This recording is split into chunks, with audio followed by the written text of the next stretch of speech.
जय MPSC मित्रांनो, सगळे म्हणाले तर का आजचं मरण उद्यावर ढकललेलं आहे, पण आपण तेवढ्या साध्या शब्दात सांगणारा माणूस नाही. मी काय म्हणालो का यावर्षी जे विद्यार्थ्याची मारणार होते ते आता पुढच्या वर्षी मारतील. म्हणजे विद्यार्थ्याचे लागणार तर आहेतच, पण लागतील कधी? आता पुढच्या वर्षी लागतील.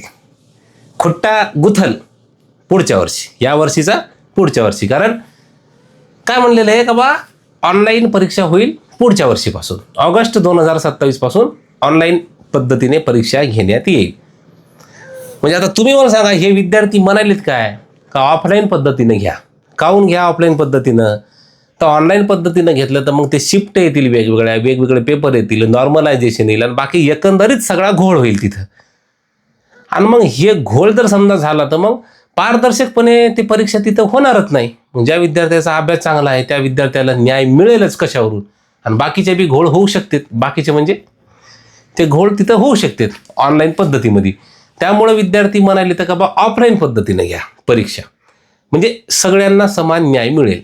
पण सरकार काय म्हणाली, नाही ऑनलाईनच घेणार पुढच्या वर्षी. यावर्षी तुम्हाला काय पोस्ट काढायची काढून घ्या, काय डेप्टी कलेक्टर, तहसीलदार, DYSP, PSI व्हायचं असेल तर यावर्षी तुम्ही व्हा, पुढच्या वर्षी आम्ही ऑनलाईन पद्धतीने परीक्षा घेणार. आता विद्यार्थ्यांना मागणी काय केली होती, म्हणजे बरेच आंदोलनं आपण विद्यार्थ्यांना केले. त्यानंतर एक मागणी बी आपण केली होती का बा ऑनलाईन पद्धतीने घ्यायला देखील हरकत नाही, पण केव्हा घ्या का तुमच्याकडं तेवढं इन्फ्रास्ट्रक्चर पाहिजे. म्हणजे एकाच दिवशी एकाच शिफ्टमध्ये सगळ्या विद्यार्थ्याचा पेपर झाला पाहिजे.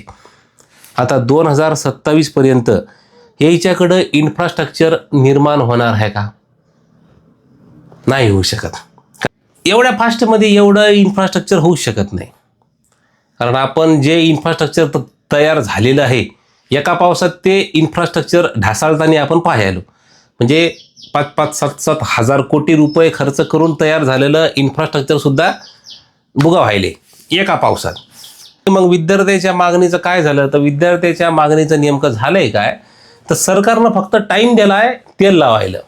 का तुम्ही तेल लावून घ्या, यावर्षी जी लागणार होती तुमची, जी विद्यार्थ्याची मारणार होते ते पुढच्या वर्षी मारतील, यावर्षी तेल लावून घ्या म्हणजे त्रास होणार नाही लय तुम्हाला, असं एकंदरीत त्याचं म्हणणं आहे.